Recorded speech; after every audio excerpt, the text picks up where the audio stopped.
Percy's Parcel. It was a beautiful day on the island of Sodor. The sun was shining in a bright blue sky, and all the engines were very excited. There was to be a special party. It was Sir Topham Hatt's mother's birthday. Sir Topham Hatt arrived at Tidmouth Sheds. He had a special for Thomas. Thomas, you are to collect passengers for the party from Brendam Docks. Thomas was excited. Yes, sir. Percy hoped that Sir Topham Hatt had a special for him, but he didn't. Don't worry, Percy. I'm sure you'll have a special later. But Percy still felt sad. Mavis rolled by and stopped. She could see Percy was unhappy. What's wrong, Percy? I don't have a special. Everybody else does. Don't worry, Percy. I'm sure Sir Topham Hatt will come back with a special just for you. And when he does, be sure to tell me all about it. Just then, Sir Topham Hatt did come back. Percy was surprised. Percy, you have the most important special of all. You must collect my mother's special birthday parcel from Brendam Docks. Then you must deliver it to the birthday party at Knapford Station. Percy beamed from buffer to buffer. Yes, sir. Thank you, sir. Percy was excited. Mavis was right. Percy puffed into Brendam Docks. He gasped. The parcel was the most special parcel he had ever seen. Percy was so proud his firebox fizzed. I must show Mavis straight away. She will be very proud of me. Thomas was at Brendam. He was pleased for his friend. Percy, you have the most important special of all. I know. I'm going to show Mavis my special straight away. But don't you have to go to Knapford Station? Percy didn't want to listen to Thomas. I have plenty of time to puff to Knapford.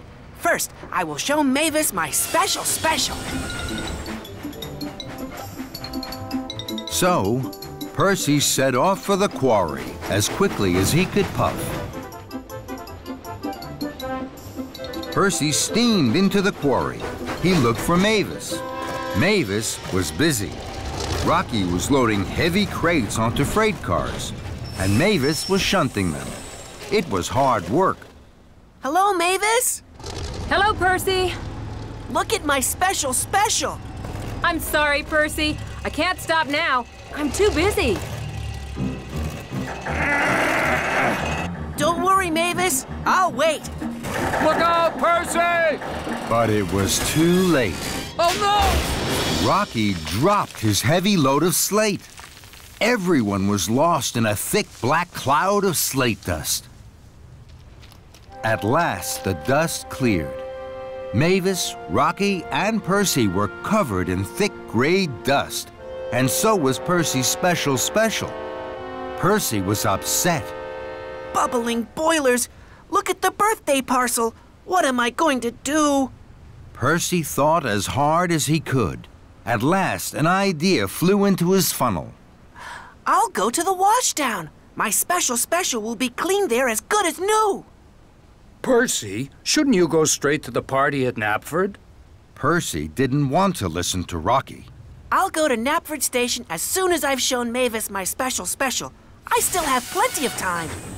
So, Percy steamed quickly away. Percy huffed and puffed to the washdown. James was already there having a polish. My, Percy, whatever happened to you? Percy felt very silly. I'd like a very good wash, please. The workmen got straight to work. Water and soapy bubbles sprayed everywhere. Soon, Percy was gleaming green again. But his special looked terrible. Bubbling boilers! The birthday parcel is wetter than wet! What am I going to do? Percy thought as quickly as he could. At last, another idea flew into his funnel. I'll take my special to the Sodor Steamworks. Victor will help me. His hot air blowers will dry the birthday parcel. Percy, shouldn't you go straight to the party at Knapford? Percy didn't want to listen to James. I'll go to Knapford Station as soon as I've shown Mavis my special. I'm sure I still have plenty of time. And Percy chuffed quickly away. Percy raced like the wind to the steamworks. Percy looked for Victor at the steamworks. He couldn't find him anywhere. But he did find a workman. I'd like to be dried as quickly as you can, please. The workman was happy to help. Hot air whooshed and whirred all over Percy and all over his special. Soon the workman had finished. Percy felt very pleased until he saw the birthday parcel. Wobbling wheels! It's all crinkled and crumpled. What am I going to do? Percy thought as hard as he could, but this time, no ideas flew into his funnel at all. So Percy steamed sadly away. Percy clickety-clacked slowly along the track. Now he didn't want to show Mavis his special. He had spoiled Sir Topham Hatt's mother's birthday parcel, and he couldn't go to the party at Knapford now. Percy didn't want anyone to see him, so he chuffed into a siding to hide. He felt terrible. Then he heard Mavis and Edward chuff to the junction. Hello, Mavis. You look happy. I am. I've just picked up these brand new crates. Suddenly, Percy stopped feeling sad, and he started to listen very carefully. Brand new crates? Victor had just delivered them to the steamworks. I've never pulled brand new crates before. Goodbye, Edward. A brand new crate is just what I need. Percy pumped his pistons and puffed away to the steamworks. Hello, Victor. Hello, my friend. How can I help you? I've just seen Mavis with brand new crates. May I have one, please? Well, what for? To put my birthday parcel in. Well, of course you can, Percy. That made Percy very happy. Thank you, Victor. Soon, a new bright red crate was sitting on Percy's flatbed. This will be the grandest parcel Sir Topham Hatt's mother has ever been given. I must hurry now. Everyone will be waiting. Thank you, Victor. And Percy puffed proudly out of the steamworks. Sir Topham Hatt and his mother were waiting at Knapford Station. Sir Topham Hatt was cross. Then Percy puffed in. The brand new bright red birthday parcel looked wonderful. Everyone cheered. Happy birthday, ma'am. Here's your very special birthday present. Sir Topham Hatt's mother beamed, and even Sir Topham Hatt smiled. As the workmen opened the crate, everyone wanted to see what the present was. Sir Topham Hatt's mother was most excited of all. Then everyone gasped. It was a beautiful portrait of Sir Topham Hatt's mother. Oh, my Bertram! What a wonderful surprise! I'm very happy. That's the most special I've ever seen, Percy. Percy smiled from footplate to fender. He was sure he was the happiest engine of Time for a Story. It was a beautiful day on the island of Sodor.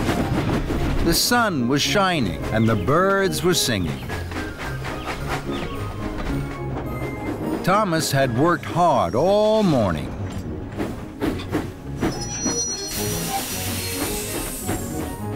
He tooted happily to the children as he chuffed back to Tidmouth Chase.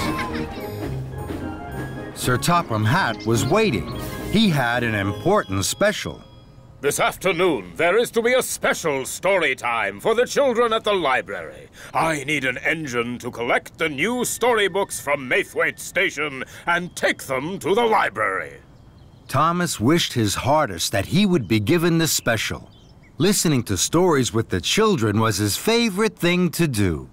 Thomas, you will deliver the special. Make sure the books are at the library on time. Thomas was excited. Yes, sir. And Thomas chuffed cheerfully away. Thomas puffed fast along the tracks. I mustn't be late for story time. I'll chuff and I'll puff to be there on time.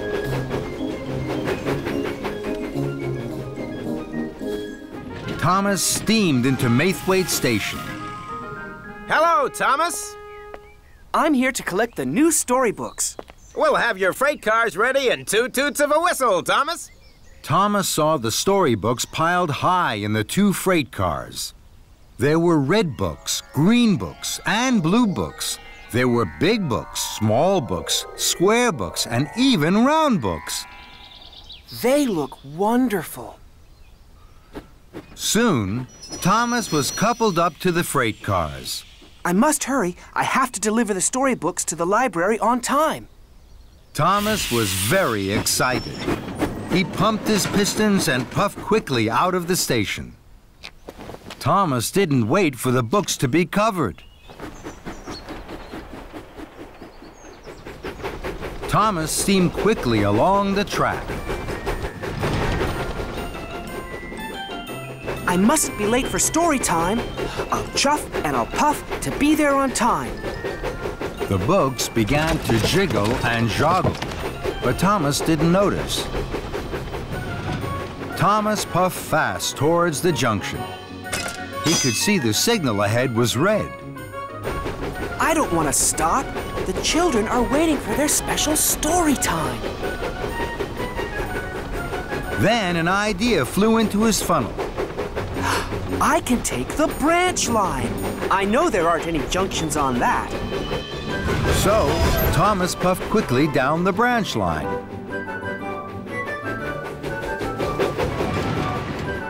Thomas felt very pleased. He chuffed faster and faster, and the books jiggled and joggled more and more. But Thomas didn't notice. I mustn't be late for story time. I'll chuff and I'll puff to be there on time. Thomas raced round a bend. Ahead, there was a sign for works on the track. Oh, bother!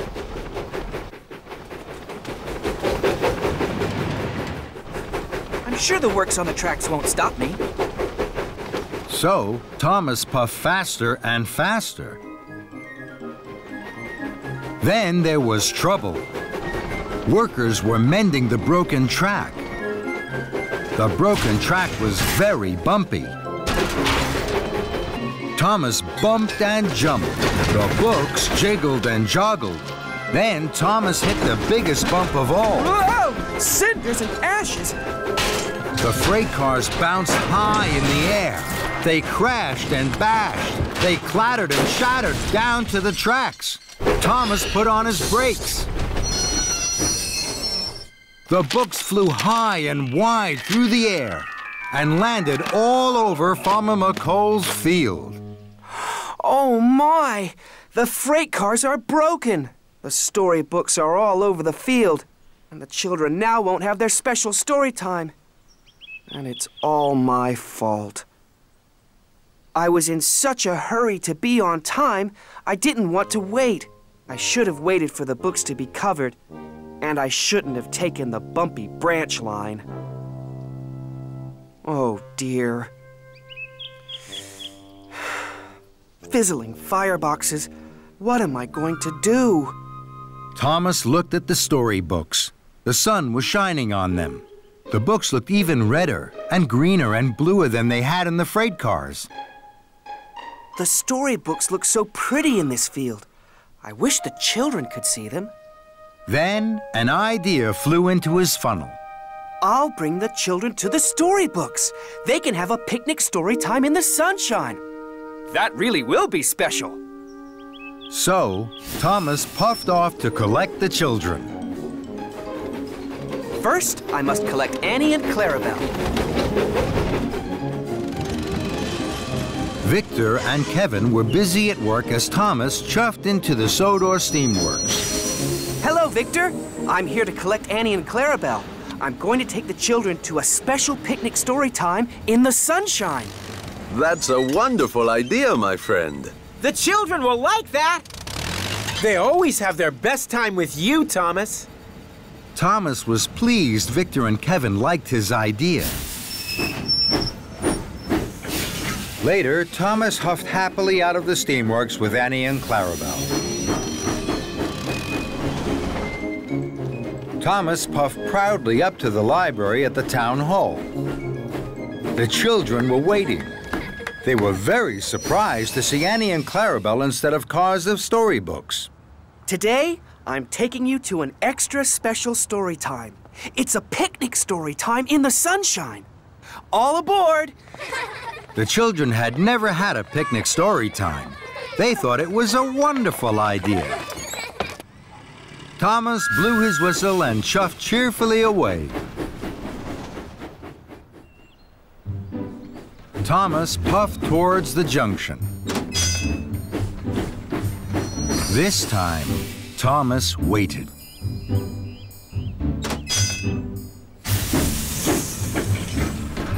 Then, he took the branch line back to Farmer McColl's field.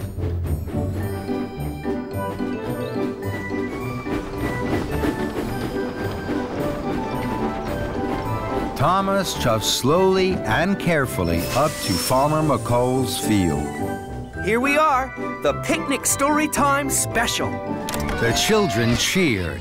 They could see all the different colored books in the field. They were very excited. This was the best story time ever. Thomas watched as the children ran onto the field. They each picked up a book, and their teacher began to read with them. This is a story, children, all about a little boy. A little boy who didn't like waiting. He didn't like waiting because he thought he'd miss out on all the good things. But then he found out that good things are worth waiting for. As the story began, Thomas looked at all the happy children. He smiled his biggest smile. The children's picnic story time really is worth waiting for. Thomas and the pigs. There are lots and lots of farms on the island of Sodor. There are farms with sheep. There are farms with cows. There are farms with goats.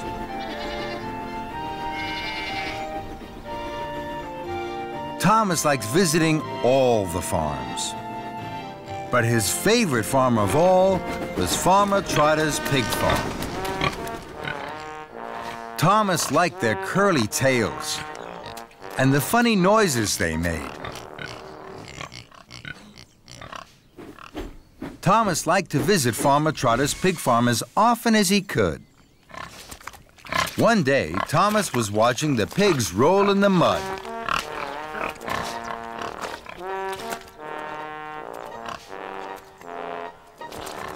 Farmer Trotter was happy to see Thomas. Hello, Farmer Trotter. Hello, Thomas. I have some very special news. One of my pigs is going to have piglets today. Thomas was excited. I can't wait to see them. I need some soft straw for the piglets. I'd like you to go to Farmer McColl's right now to collect it. He will be waiting for you. Thomas was happy to help. Yes, Farmer Trotter. So Thomas chuffed cheerfully away with his empty flatbed. On his way to Farmer McColl's, Thomas thought about the pigs. I'm sure the piglets will like the soft straw. I wonder if there's anything else they like. Thomas puffed up to the dairy. He saw Percy. Thomas told Percy all about the piglets. How exciting! I wish I could see them, but I have to deliver this milk. Thomas looked at the milk churns. An idea flew into his funnel. I'm sure the piglets would like some milk. May I have some? Of course you can, Thomas. So the milk churns were loaded onto Thomas's flatbed. Thank you, Percy. I must go. Farmer McColl is waiting for me. And he steamed away. Thomas felt pleased. I wonder what else the piglets might like.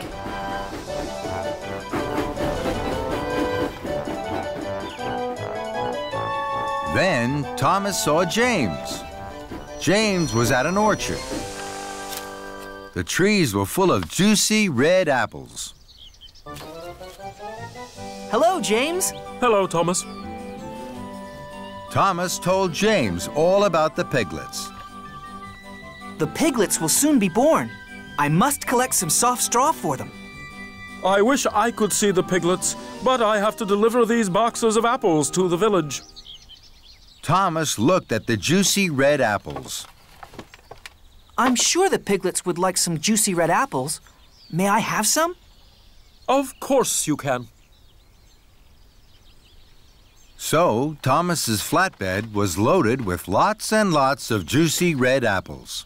Thank you, James. I must go. Farmer McCall is waiting for me. Thomas chuffed quickly away. He felt very pleased. I wonder what else the piglets might like. Then Thomas saw some children. They were collecting shiny brown chestnuts. Hello. Thomas told the children all about the piglets. They were very excited. I'm sure the piglets would like some shiny brown chestnuts to eat. Please, may I have some for them? The children were delighted to give Thomas some of their shiny brown chestnuts. Thank you. I must go. Farmer McCall is waiting for me. And Thomas puffed away. He felt even more pleased. At last, Thomas chuffed to Farmer McCall's farm. Farmer McCall was waiting. He was cross. Thomas, you're late. Where have you been? I'm sorry, Farmer McCall. I stopped to collect some milk, some juicy red apples, and some shiny brown chestnuts for the piglets. Farmer McCall looked at Thomas's flatbed. He saw the milk, the juicy red apples, and shiny brown chestnuts. Your flatbed is full. You have no room for straw now. Fizzling fireboxes. I didn't think about that. I hope the piglets will like the milk, the apples, and the chestnuts just as much as straw. I must puff straight back to Farmer Trotter's. The piglets will be born soon. So Thomas pumped his pistons and chuffed quickly away. Thomas pulled up at the farm. Farmer Trotter was waiting. He looked at Thomas's full flatbed. He was surprised. Thomas, where's the soft straw? I thought the piglets would like these things just as much as straw. No, Thomas. Piglets need soft straw, and they're about to be born. Thomas felt very silly. I'm sorry. I'll empty my flatbed, then I'll puff back to Farmer McCall's as fast as I can.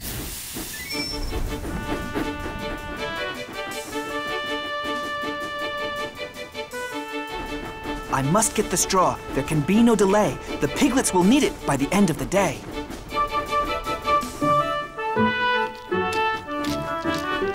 Thomas saw Percy at the water tower. Thomas, I know something else the piglets would like. I'm sorry, Percy. I can't stop. Bye, Thomas.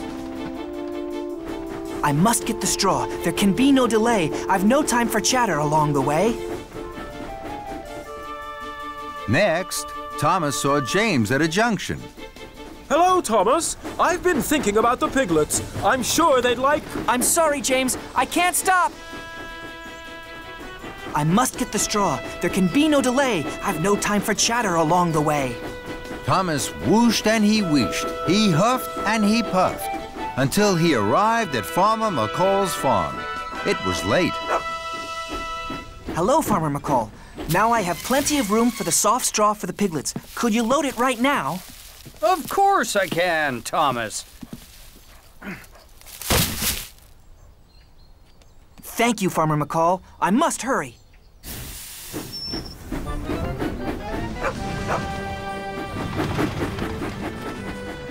Thomas's pistons pumped and his axles ached. I must puff fast. There's no time for delay. The piglets need straw by the end of the day. At last, Thomas arrived at Farmer Trotter's pig farm. It was now nearly nighttime. Thomas saw that the pigs had gone. Cinders and ashes. I'm too late. You're just in time, Thomas. I need that soft straw right away. Farmer Trotter unloaded the straw from Thomas's flatbed, and he took it away to make a nice soft bed for the piglets. The piglets have just been born. Thomas was delighted. Bubbling boilers. Look how small they are and how sweet. Thomas could see the piglets really liked the soft straw. Aw, that little piglet is looking at me. I think I'll call him Thomas. Thomas was so happy. His axles tingled and his boiler bubbled. The Lion of Sodor. It was a beautiful day on the island of Sodor. The sky was blue and the sun was shining brightly. Thomas was chuffing cheerfully to Brendam Docks. He felt very happy. Thomas had to collect a special, but he didn't know what it was. Hello, Cranky. Is my special ready? Yes, it is. The mayor is waiting for it at Knapford. You must puff very carefully.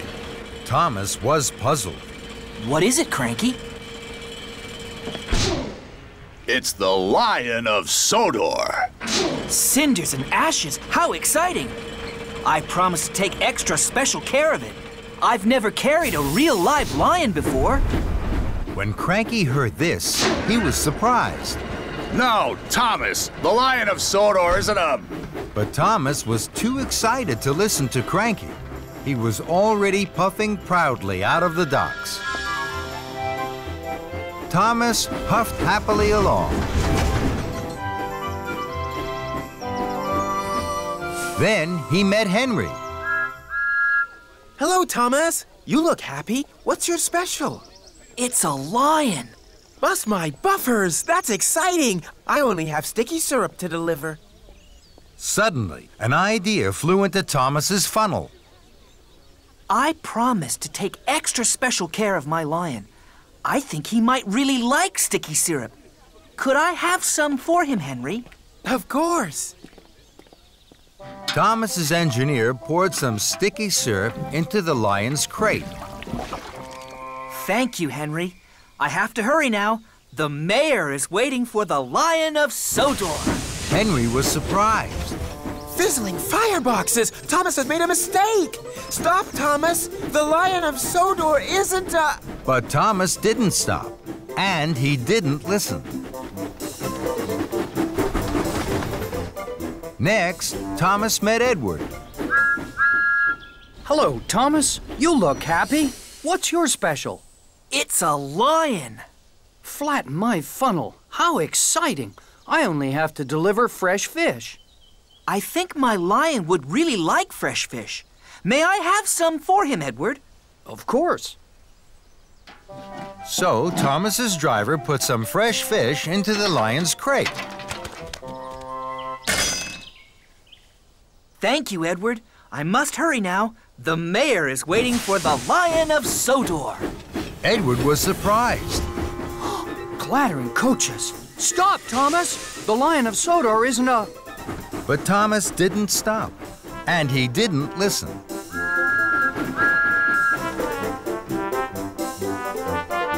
Then Thomas saw Toby. Hello, Thomas. You look happy. What's your special? It's a lion. Buff my boiler, how exciting. I only have straw in my freight cars. I'm sure my lion would really like some soft straw to lie on. May I have some for him, Toby? Of course. So Thomas's driver put some soft straw into the lion's crate. Thank you, Toby. I really have to hurry.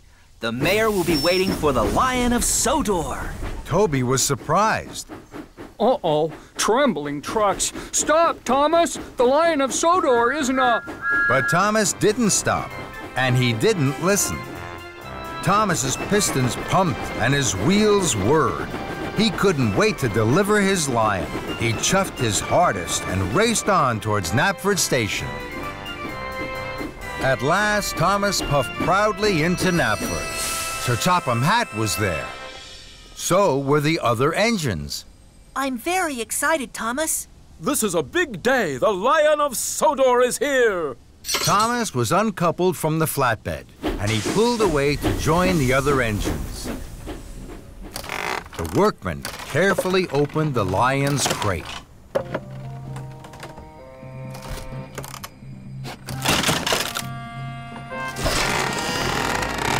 Then the engines gasped. The Lion of Sodor wasn't a real lion at all. It was a statue. And now it was covered in sticky syrup, fresh fish, and straw.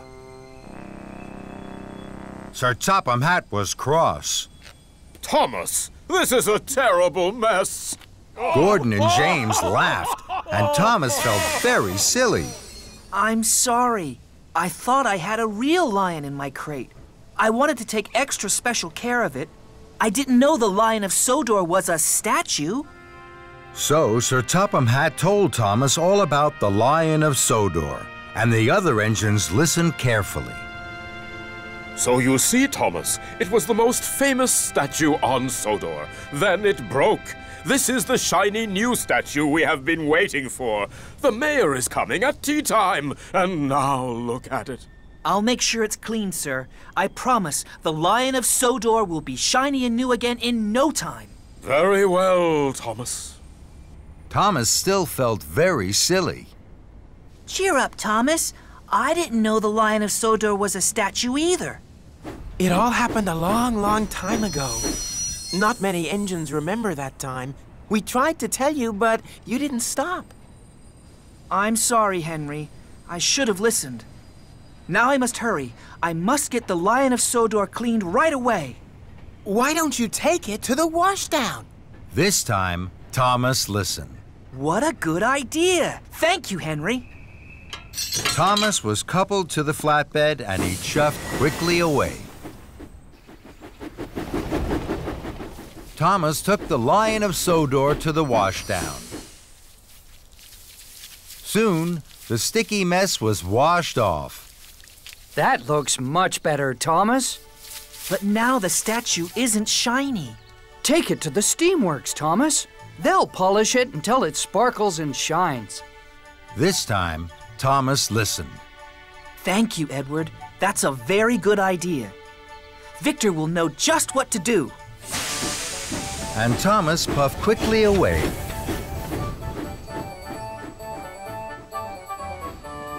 Thomas took the Lion of Sodor to the steamworks. Workmen polished the statue until it shined and sparkled, just as Edward had said. The Lion of Sodor looks much better now, Thomas. But it's nearly tea time. The mayor will soon be at Knapford, and it's a long way. Take the track by the windmill. That'll get you there in time. This time, Thomas listened. Thank you, Toby. That's a good idea. Thomas took the shortcut past the windmill. He huffed and puffed as fast as his pistons could pump towards Knapford. Children cheered and passengers waved as Thomas chuffed by. Everyone wanted to see the Lion of Sodor, and everyone wanted Thomas to stop. I can't stop now. I mustn't be late. The mayor will be at Knapford, and he won't wait. And Thomas whooshed on his way. Thomas puffed proudly into Knapford Station. The mayor had just arrived. He was delighted to see the new Lion of Sodor. The statue shined and sparkled in the sun. Well done, Thomas. This is the finest statue I've ever seen. And the cleanest! Everyone cheered. And Thomas smiled from footplate to fender. a blooming mess. It was a special day on the island of Sodor. Knapford Station was going to be decorated. All the engines were very busy and very excited. Sir Topham Hatt was at Tidmouth Sheds. Knapford Station is being decorated. There are lots of jobs to do. Thomas, you must go to the quarry and collect slate for the new roof. Yes, sir. Emily, you must go to Maithwaite Station and collect the flowers for the new window boxes. Flowers? How lovely! I know all about flowers. I know that buttercups are yellow. Emily! And then, take them to Knapford Station. Yes, sir.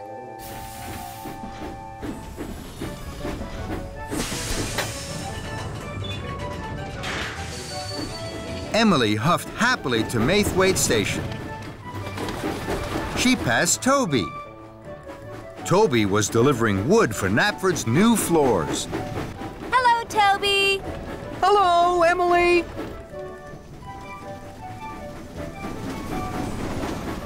Then Emily passed James. James was delivering pots of paint to paint Knapford's new walls. Hello, James. Good morning, Emily.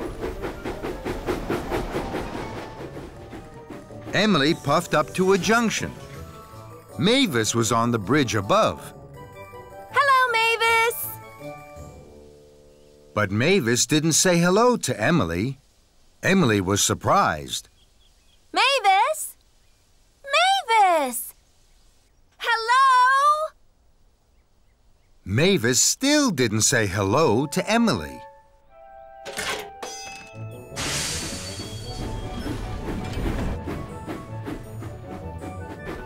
Emily wondered what was wrong with Mavis.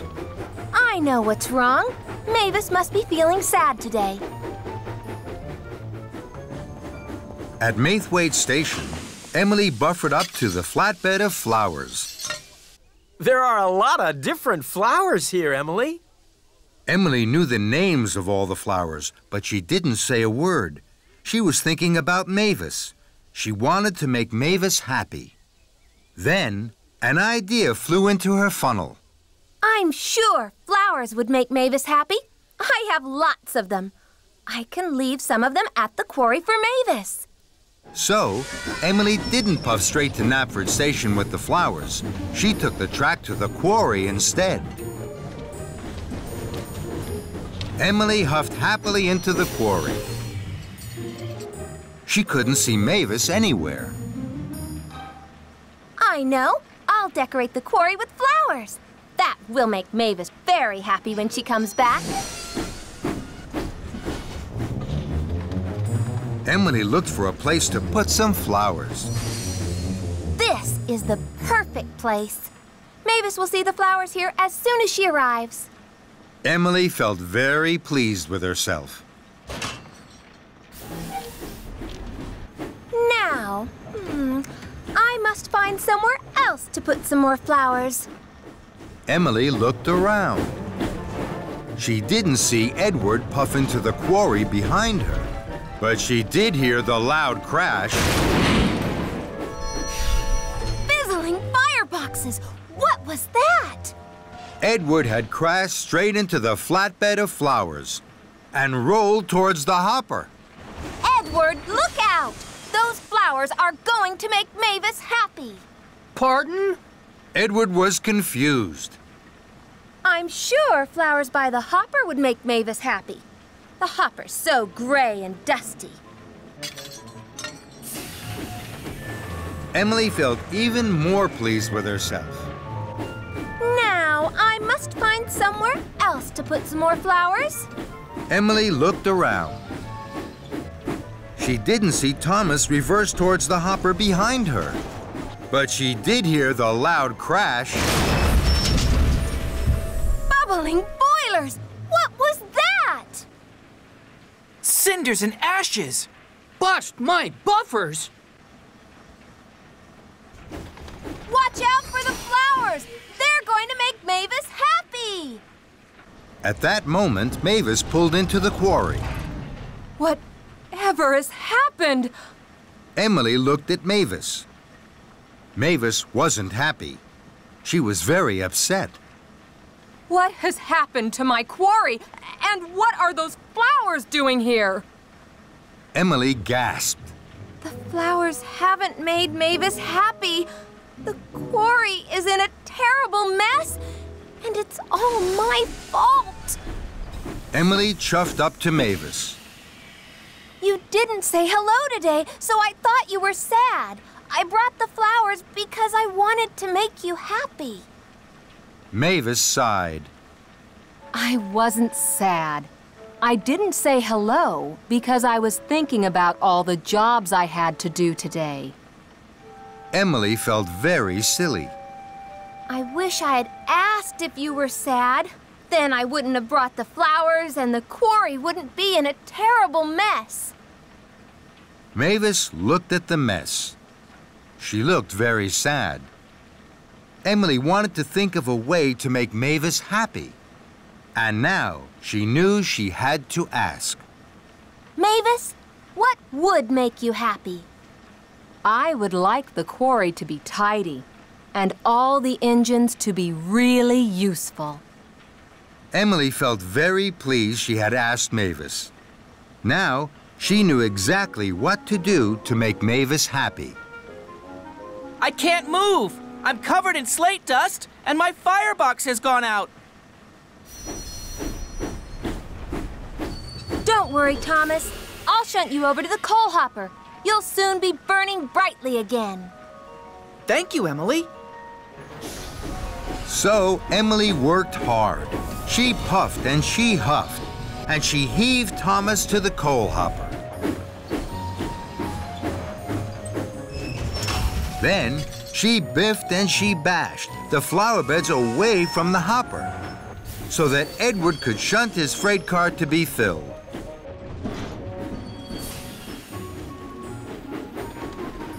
Now, the quarry is tidy again, and all the engines are being really useful. Is there anything else that would make you happy? Yes.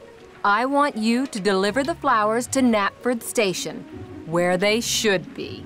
Right away, Mavis. At last, Emily arrived at Knapford Station. Here are the flowers for the new flower boxes. Thank you, Emily.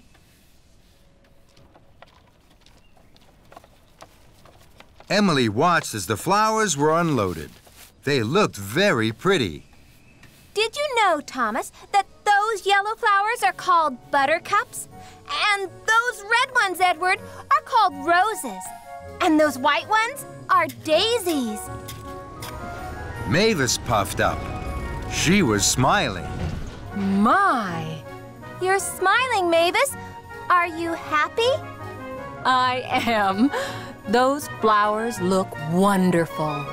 And that made Emily happy too. Splish, splash, splosh. It had been raining and pouring on the island of Sodor. The engines were splattered and sploshed with mud. Thomas liked the rain. It splish-splashed on his boiler and pitter-pattered on his paintwork. Thomas and Rosie had biffed and bashed all day at the shunting yards. Now it was time to go. Come on, Rosie. I'll race you to Tidmouth Sheds.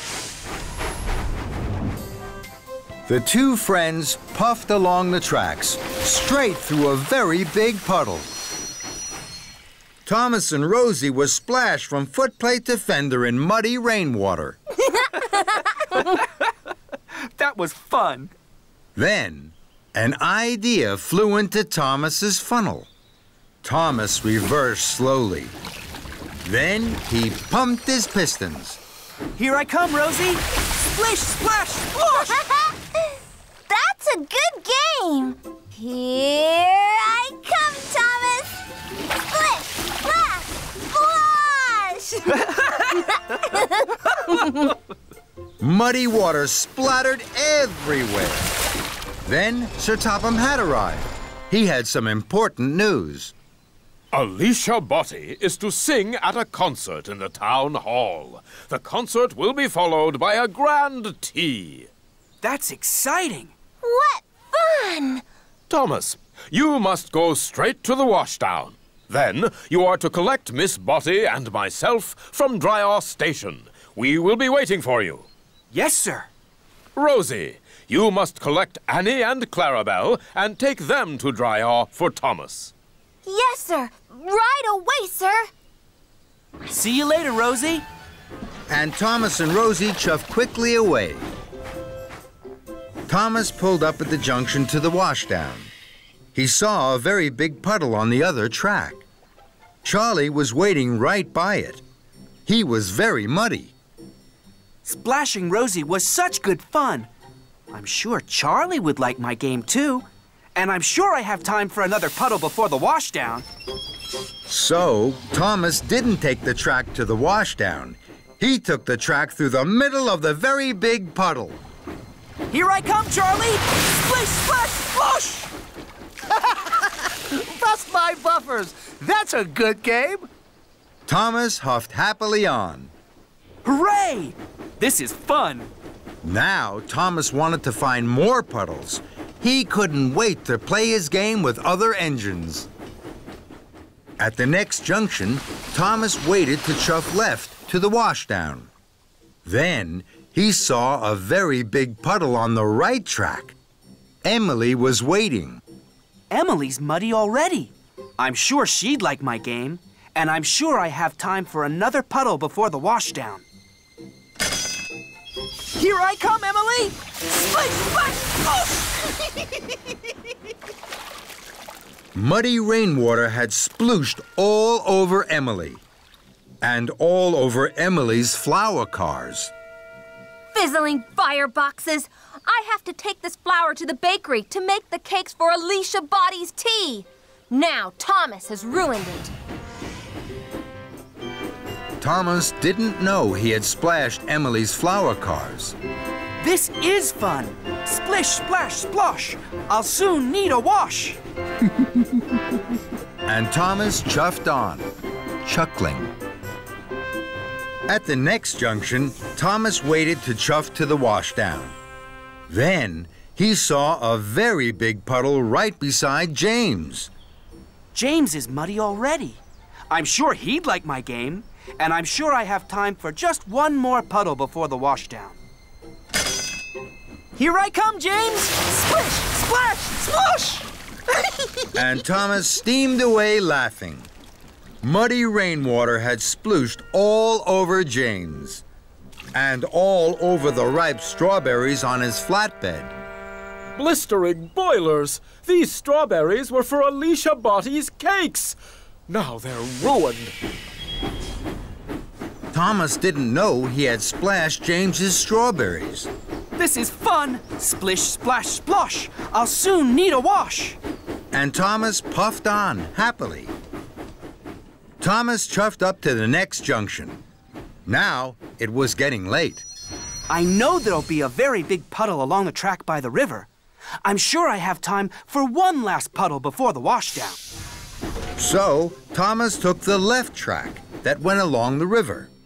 Ahead of him was a very big puddle. My! This is the biggest puddle ever! Here I come! Splish, splash, splash! Then there was trouble.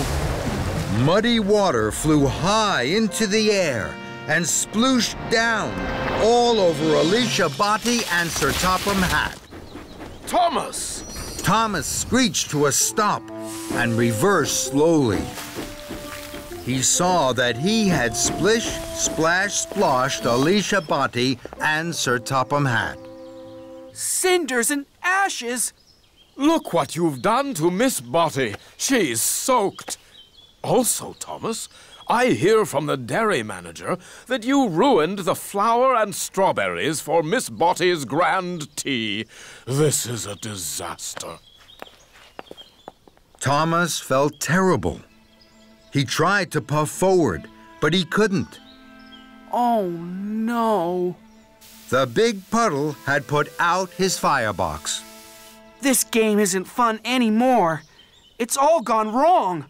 Then, Thomas heard Rosie's whistle. Rosie, please help me. I've splish-splash-splashed into trouble. Oh, dear, Thomas. Of course I will. Don't worry.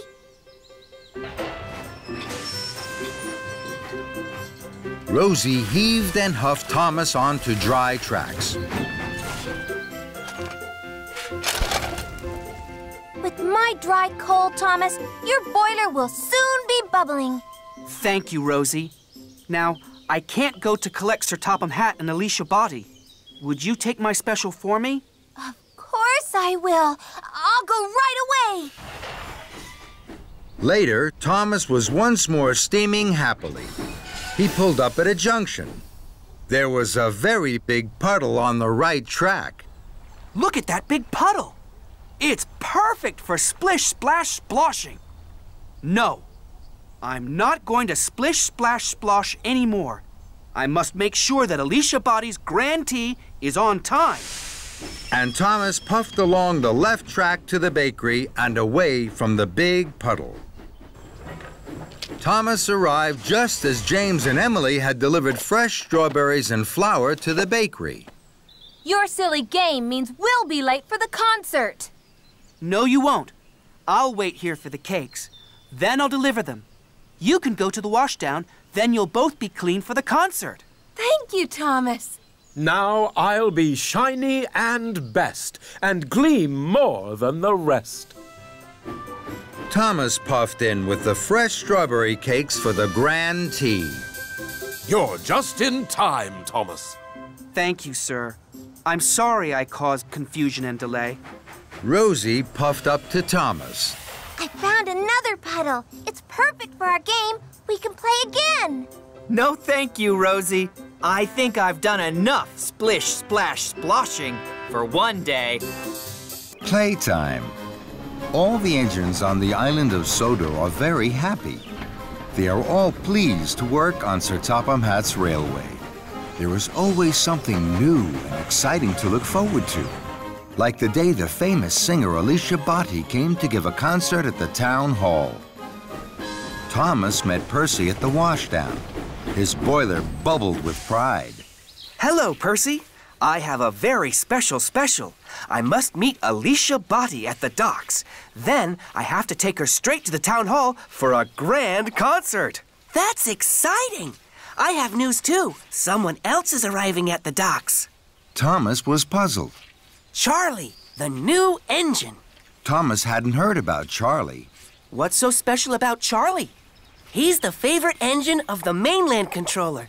Everyone says he is the most fun engine ever. Even more fun than you, Thomas. Percy chuffed cheerfully away.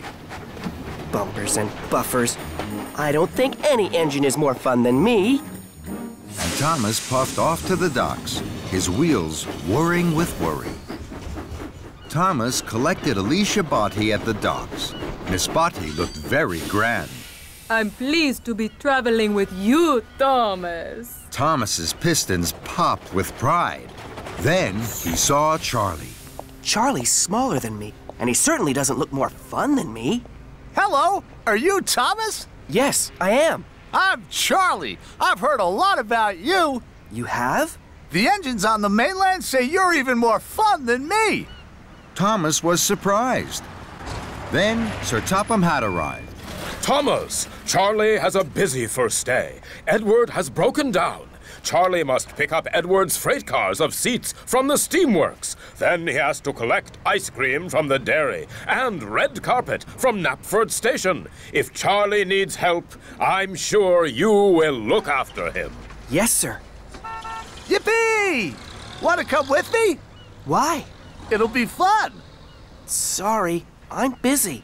I heard you were a fun engine. Maybe you're not fun at all. Thomas didn't like being told he was no fun at all. I'll come with you to the steamworks, and then I'll take Miss Botti to the town hall. I'm sure I have plenty of time. So Thomas steamed slowly towards the steamworks, and Charlie followed behind. Thomas chuffed carefully to a junction. Miss Botty smiled sweetly from her passenger car. Charlie pulled alongside.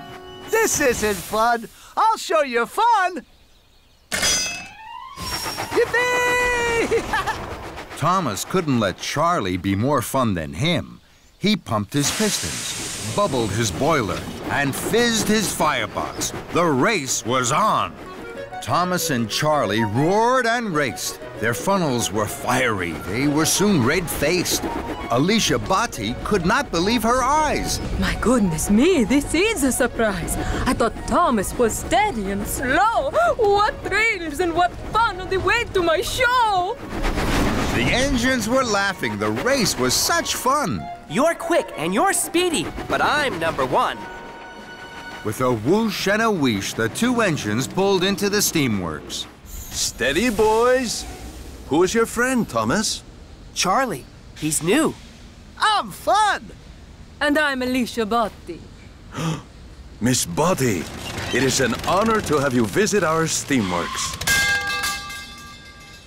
Kevin. Sorry, boss. And while Charlie was coupled up to Edward's flatbed, Miss Botty sang to the steamworks.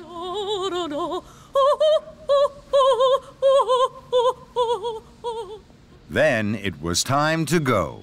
You are fun, Thomas. Let's go to the dairy. Thomas knew he should take Miss Botty straight to the town hall, but he didn't want Charlie to think he wasn't fun. I'm sure I still have time to get Miss Botty to the town hall. So Thomas and Charlie left for the dairy. Soon, the two engines came to a junction. Let's puff down there. We can't. That's a bumpy track. But it'll be fun.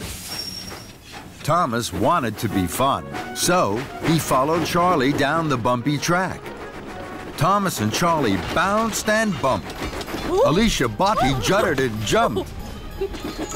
And the couplings jiggered and jiggled, looser and looser. At last, Thomas and Charlie pulled up to the dairy. That was fun!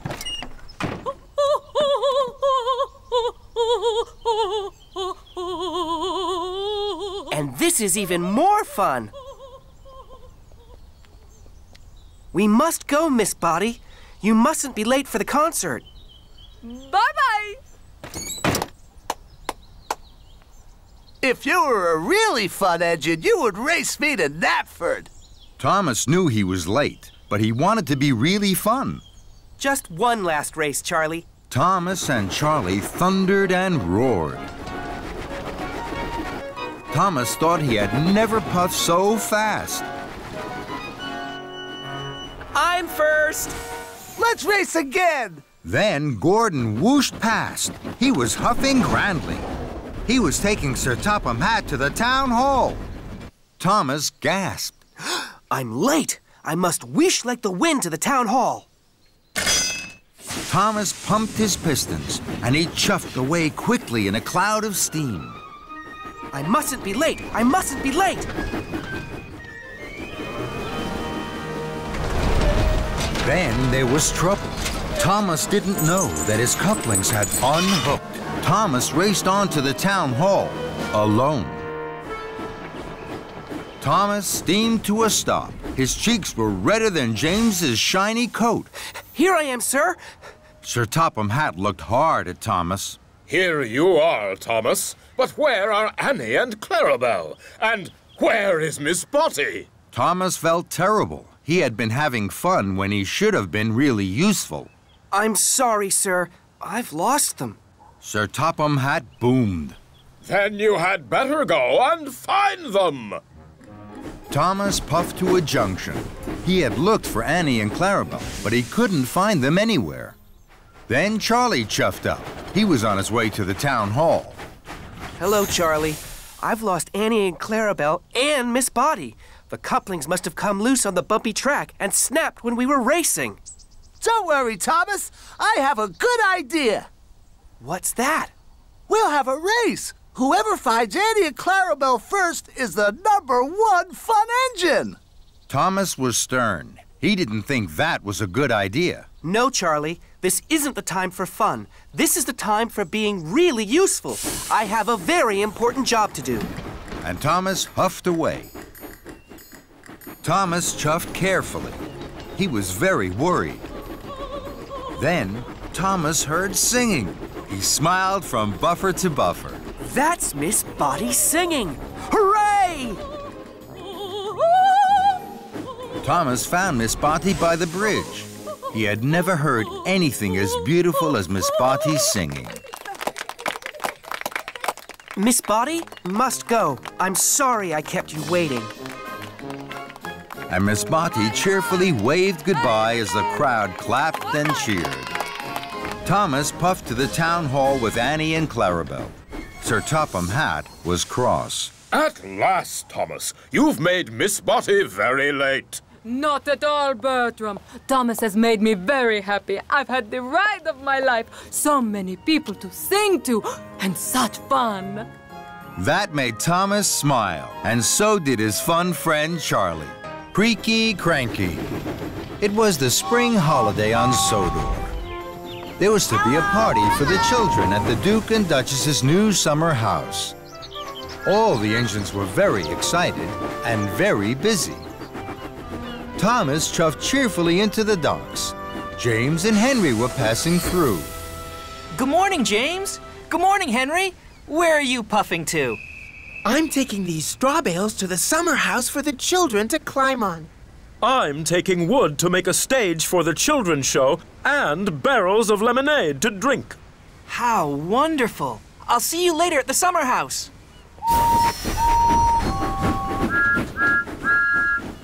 Good morning, Cranky. What's good about it? It's the Duke and Duchess's party day. Party smarty. I don't go to parties. I'm stuck here loading and unloading all day. I haven't had a moment to rest my hook. That load is for me. It's eggs for the children to paint. Hurry up, Cranky. You're creaky, Cranky. What's the matter? Are the eggs too heavy a load for you? Cranky didn't like Thomas's joke. He didn't like being called creaky. No, they're not too heavy for me. They're light as fluff. You're not strong enough to pull anything heavier than fluff, Tiny Thomas. That's why Henry and James have the heavy loads. Now Thomas didn't like Cranky's joke. Fizzling fireboxes, I'm as strong as any other engine. You're not as strong as me. I can lift much heavier loads than you could ever pull.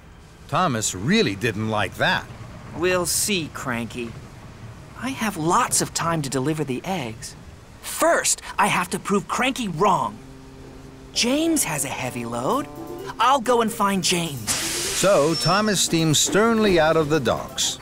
Thomas found James at the junction by the washdown. Hello, James. I don't have a lot of jobs today. Shall I deliver your heavy load of wooden barrels for you?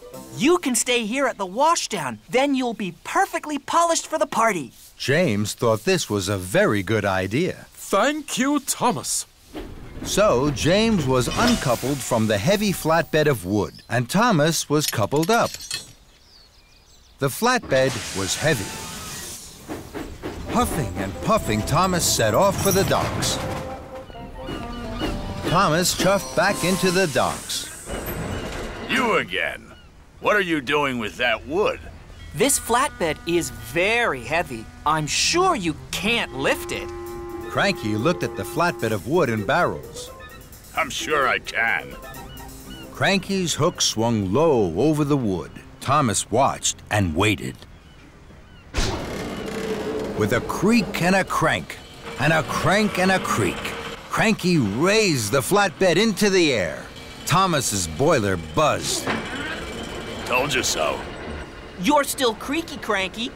And you're still Tiny Thomas. That made Thomas very cross. I will prove Cranky wrong, and still have time to deliver the eggs. I'm sure Henry had an even heavier load. I'll go and find Henry. So Thomas steamed stormily away. Thomas found Henry waiting by the coal hopper for his special coal. Hello, Henry. I don't have a lot of jobs today. Shall I deliver your heavy load of straw bales for you? Then you can wait here for your special coal. Henry thought this was a very good idea. Thank you, Thomas.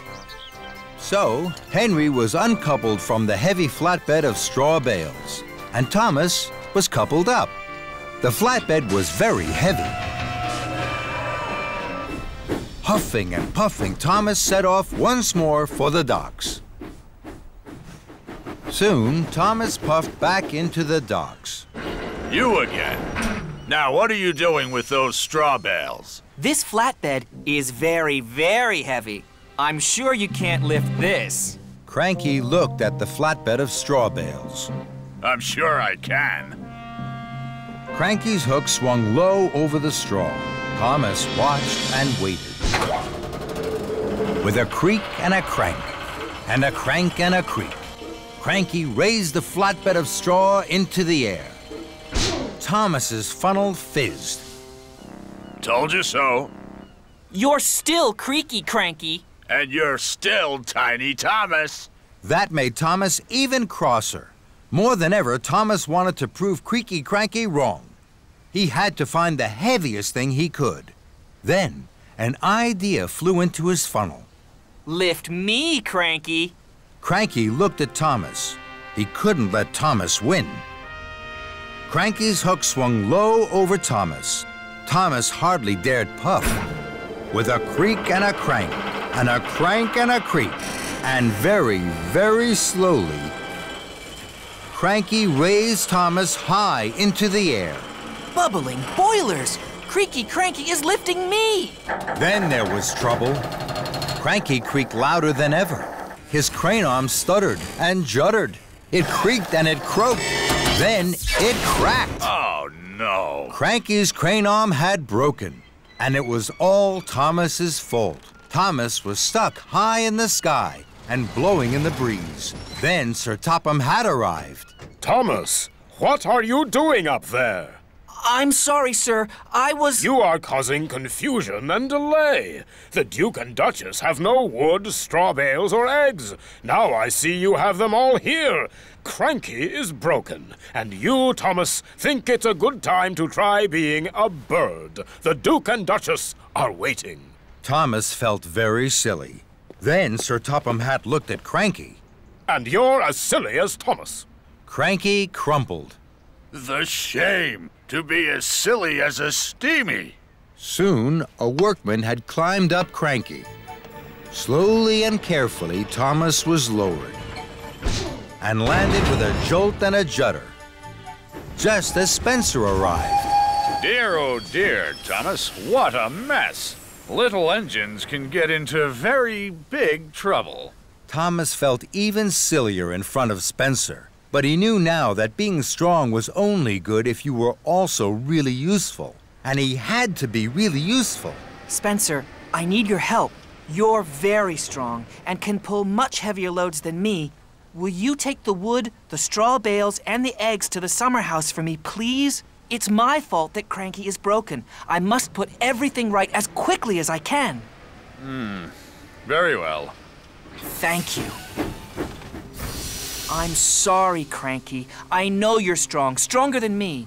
I'll be back soon with the right parts to fix you. Then Thomas pumped his pistons and puffed out of the docks.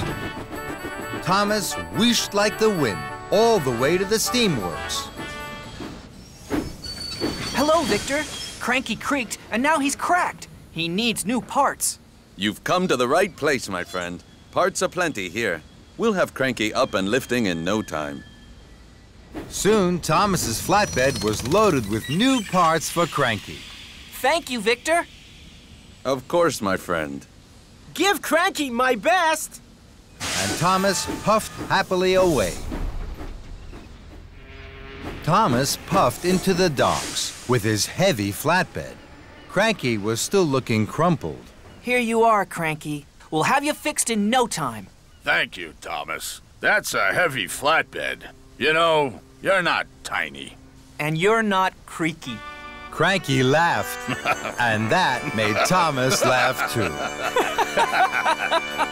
Steamy Sodor. All the engines on Sodor like to be really useful. They huff and they puff to do their best for Sir Topham Hatt's railway. And sometimes that means doing a job they have never done before. One morning, Sir Topham Hatt had a new job for Thomas. Victor has to go to the transfer yards. He has to see one of the little engines. He will be away all day. You must look after the steamworks, Thomas. Victor will tell you all you need to know. Make sure you listen carefully. Yes, sir. Thomas was excited. The Sodor Steamworks is one of my favorite places on the island. Today, I'm going to be in charge. That's a very important job, Thomas. Good luck. Thank you, Percy. And Thomas puffed proudly away to the steamworks and his new job. Victor was waiting for Thomas at the steamworks. Thomas was very excited. His boiler bubbled and his firebox fizzed. Hello, my friend. This is a big day for you. The steamworks will be very busy. Not too busy for me, Victor. I like being busy. That's good, my friend. Now, when an engine comes in, you have to listen carefully to their problem. If you need help, ask Kevin. That's right, Thomas. When you're in a fix, look no further. Just ask Kevin. It'll save you bother. Thank you, Kevin. Are you listening, Thomas? Yes, Victor. But Thomas was too excited to listen. He wanted to get on with his very important job. Don't worry, Victor. I know just what to do. Hurry, Victor. You'll be late for the little engines. Very well, my friend. Good luck. And Victor steamed away. Thomas was now in charge. Soon, Spencer steamed sulkily into the steamworks. His shiny silver paintwork was scratched and scuffed. Spencer was surprised to see Thomas. Where's Victor? He's away today. I'm in charge. Spencer was worried. Oh my, Spencer. You are in a mess. I'll check you over from wheels to whistle.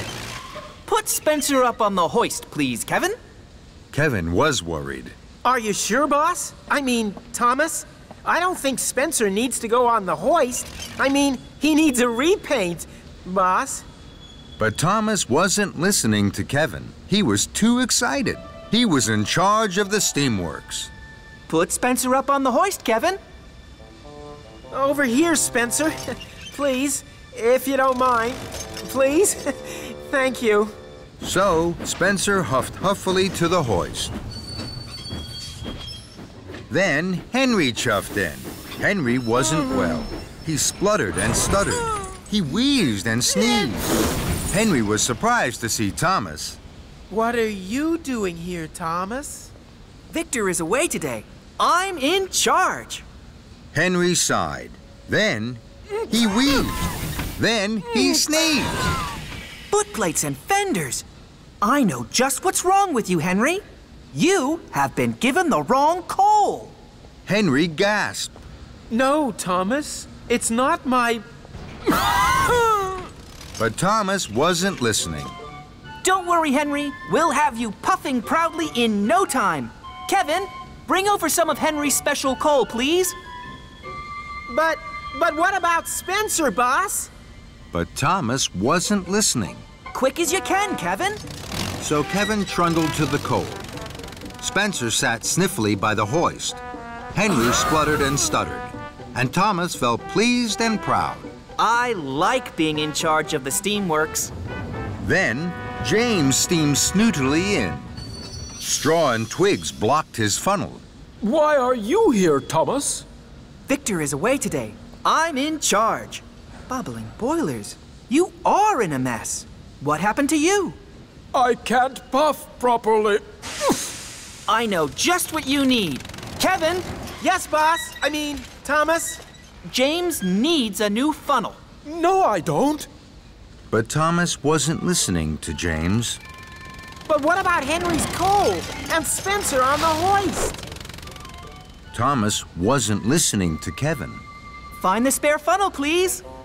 Kevin was now very confused. To find the funnel, he had to put down Henry's coal. But first, he had to raise Spencer on the hoist. It was all too much for Kevin. Oh dear, boss. Thomas. Don't worry, Kevin. I'm in charge. Then there was trouble. Kevin reeled and rolled back towards the hoist. And with a biff and a bash, he hit a big green button. That made Spencer shudder into the air. Trembling tracks, what's happening? Kevin gasped. Heaving hooks! Sorry, Spencer. Then Kevin dropped Henry's coal right in front of Henry's nose. Bust my boiler and crashing coals. Kevin rocked and rolled into James. Mind my shiny red paintwork! James was so upset, he blew the biggest puff of steam he had ever blown. All over Victor. Victor had just arrived from the transfer yards. Now he was covered from buffer to buffer in twigs, soot, and straw. Victor's wheels wobbled and his steam stuttered. Sizzling Sodor! What has happened to my beautiful steamworks?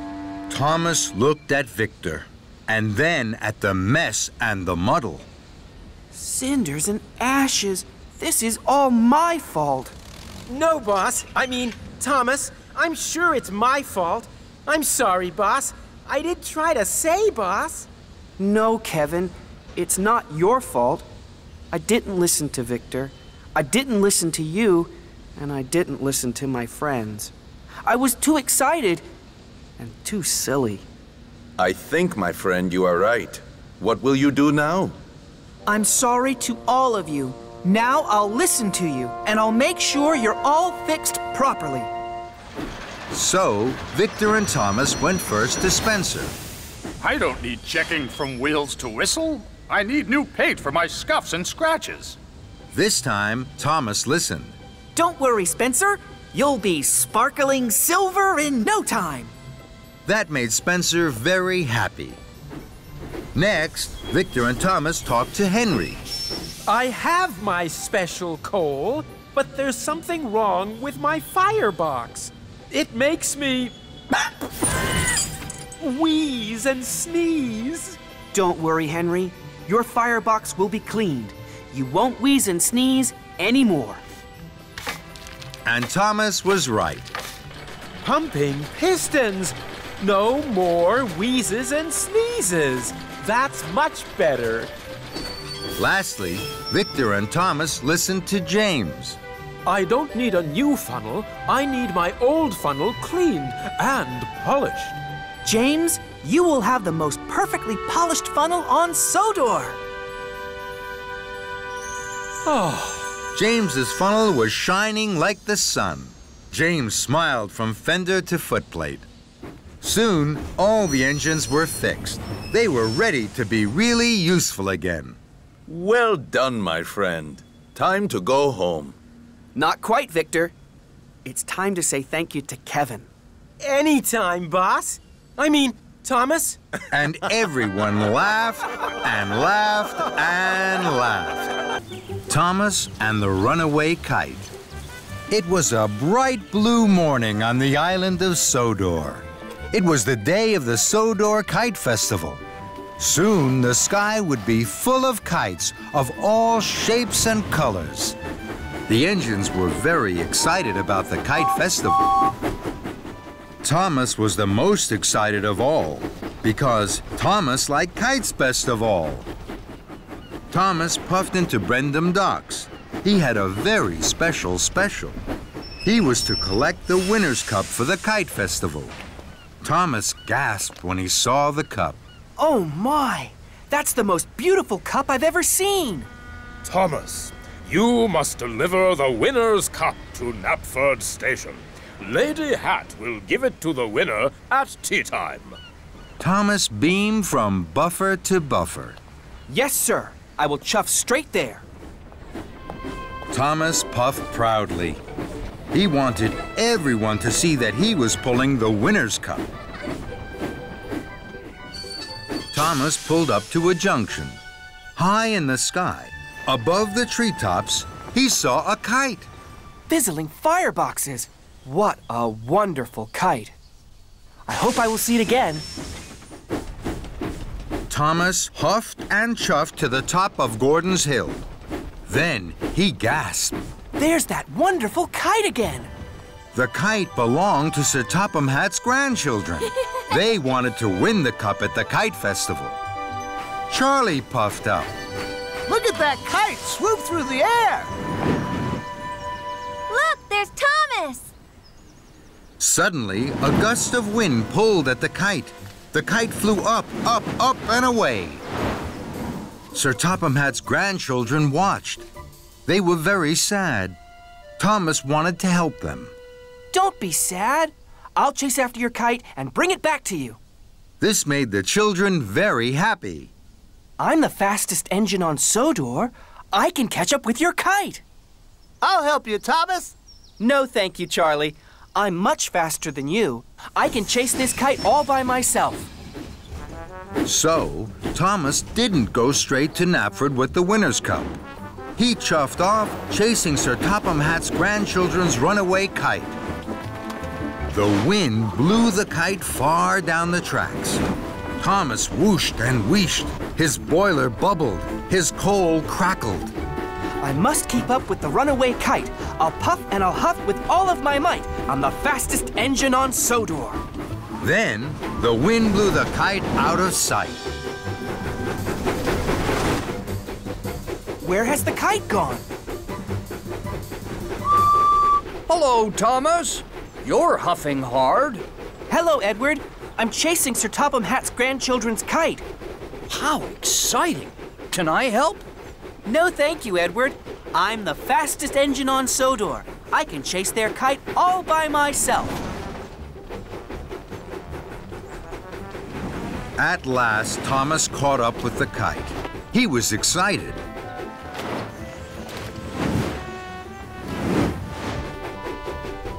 Then, the wind blew the kite another way.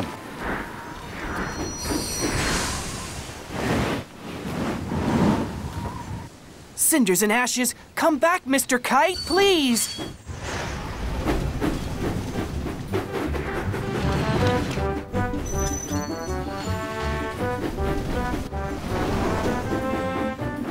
Thomas chased and raced. I must keep up with the runaway kite. I'll puff and I'll huff with all of my might. I'm the fastest engine on Sodor. Then, the wind blew the kite up over the bridge. Emily was on the bridge. She saw the kite. She was surprised. Hello, Thomas. Are you chasing that kite? Yes, Emily. It is blown away from Sir Topham Hatt's grandchildren. I've promised I'll catch it. Can I help?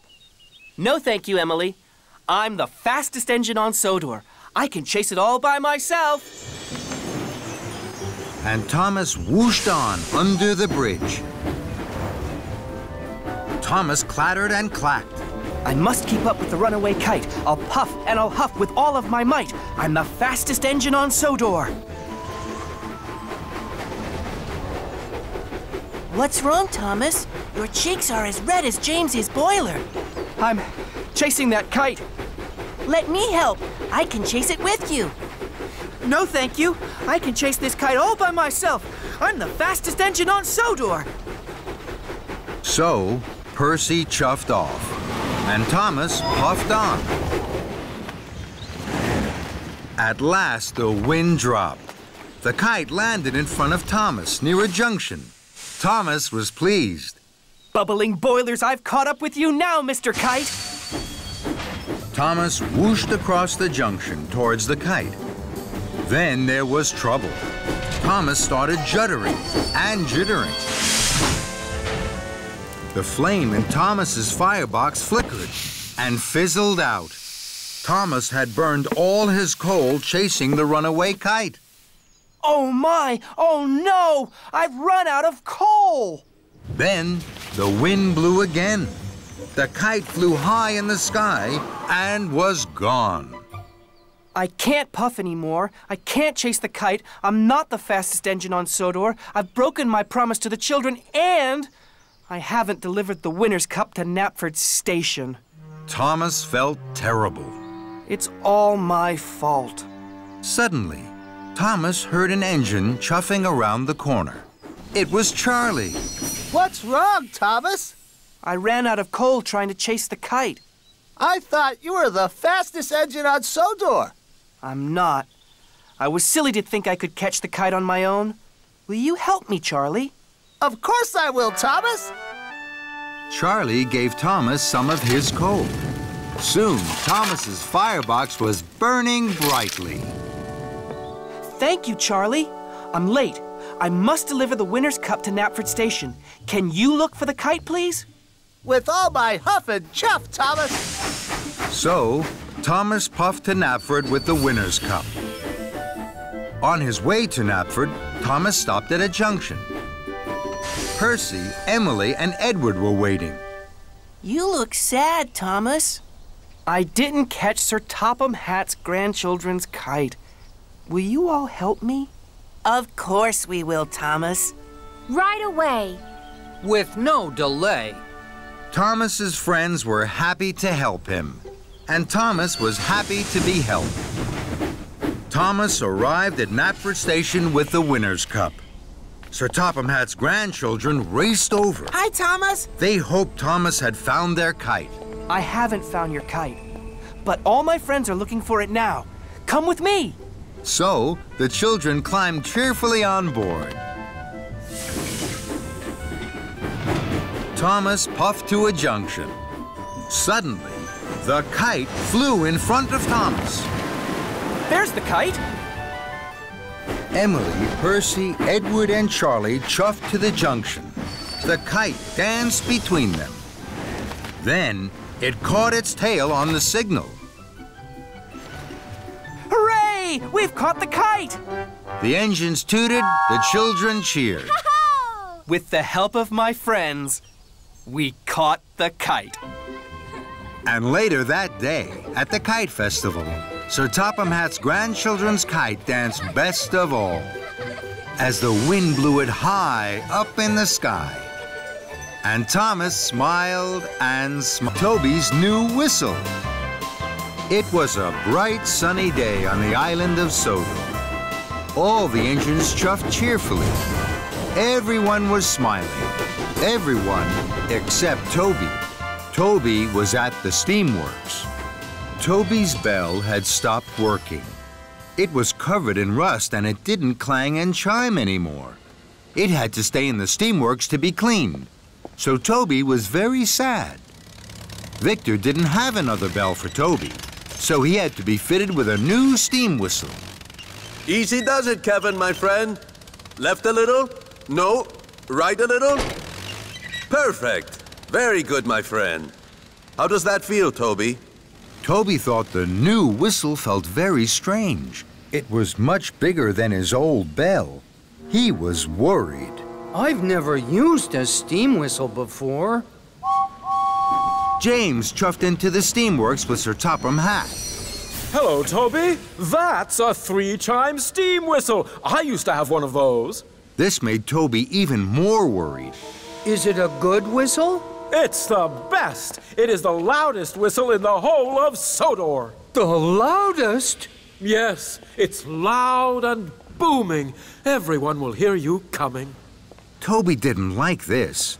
He didn't like loud and booming noises. He liked the ting-a-ling-a-ling of his old bell. Toby, you must go to Knapford and collect Lady Hatt. She's waiting, so don't be late. Yes, sir. So Toby chuffed off to Knapford Station with his new 3-chime steam whistle. I wish I had my old bell back. I don't know how to use this new loud and booming 3-chime steam whistle. Then an idea flew into Toby's funnel.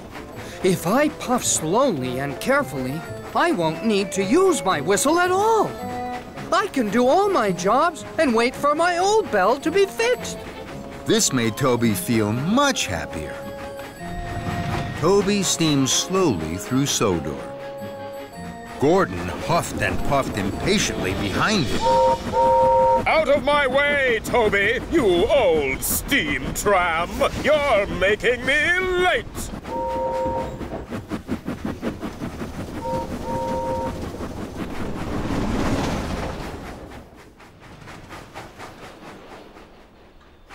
Later, some cows were on the tracks in front of Toby. He couldn't puff past them. Go away, cows, please. I need to chuff through. But the cows didn't take any notice of Toby. They didn't move. They were too busy mooing and chewing. Toby knew what he needed to do. He needed to blow his new steam whistle, but Toby was scared. I don't want to use this new 3-chime steam whistle. I wish I had my little bell back. Then another idea flew into Toby's funnel. I know what I can do. I'll get help. So, Toby reversed down the track to find help. Some farm workers were working in the field. Excuse me? Hello? Hello? The farm workers didn't hear Toby. Toby blew steam and rattled his rods. But the farm workers still didn't hear Toby. They were too far away. Bust my buffers, they can't hear me. Toby knew he should use his new steam whistle, but he was still too scared. I wish I had my little bell back. So Toby puffed on. Somewhere he had to find help. But Toby couldn't find anybody to help him. So he huffed back to the cows. I do hope the cows have gone back to their field now. But the cows hadn't gone back to their field. They were still mooing and chewing all over the tracks. Oh, no! Toby tried to biff them with his cow catcher, but they still wouldn't move. Oh, no, Henrietta! I think we're trapped. Then there was trouble. Toby heard a noise that made his wheels wobble. Another engine is coming. They'll crash into the cows. The engine steamed around the corner. It was Thomas. Thomas was racing like the wind. His firebox was fuming, and his boiler was burning brightly. I have to tell Thomas about the cows. I'll have to use this new whistle. Toby closed his eyes. His firebox flared. Steam blew into his new 3-chime steam whistle. It was the loudest whistle anyone had ever heard on Sodor. What was that? It was a 3-chime steam whistle. They're the best whistles ever. I wonder who blew that. Thomas heard the 3-chime steam whistle. Cinders and ashes! I must stop! He applied his brakes. Thomas screeched and skidded. Sparks flew and tracks trembled. Toby didn't dare look. Phew! Thank you, Toby. Your whistle told me there was trouble ahead. Toby felt very proud. I'm pleased I used my 3-chime steam whistle. It was even louder than my bell. Thomas was proud of his friend Toby. Together, with their whistles and wish, Toby and Thomas moved the cows from the track. Then, Toby remembered Lady Hat. Fizzling fireboxes. I've forgotten all about Lady Hat. She's waiting for me at Knapford. I must puff faster than Gordon to chuff there on time. Don't worry, Toby. I'll puff with you. We're sure to make it together. Thomas and Toby puffed and puffed toward Knapford Station. Suddenly, Sir Topham Hatt arrived. He was very cross. Toby, Lady Hat waited for a very long time. Now Gordon is taking her home. Toby was upset. He knew he hadn't been a really useful engine. I'm sorry, sir. Then, Toby stopped. He saw something ahead. There's a fallen tree across the tracks. And Gordon is steaming straight towards it. Oh, no! Don't worry, sir. I know just what to do. Toby bubbled his boiler. and pumped his pistons. He blew his 3-chime steam whistle as loudly and as boomingly as he could. Gordon heard Toby's whistle. He applied his brakes and screeched to a halt. Toby, did you blow that whistle so loudly?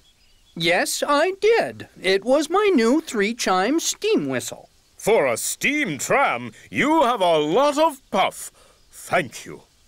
Well done, Toby. Toby couldn't have felt more proud. Good job, Toby. Toby was back at the steamworks. His little bell was ready. It glistened and gleamed as if it were brand new. Toby was happy. Bye-bye, big new steam whistle. Victor and Kevin had heard the news that Toby had saved Thomas and Gordon. Well, Toby, my friend, it sounds as if you had a very busy day. Did you like the new 3-chime steam whistle? It was very useful. You can keep it if you like, my friend. No, thank you. My bell is the best of all.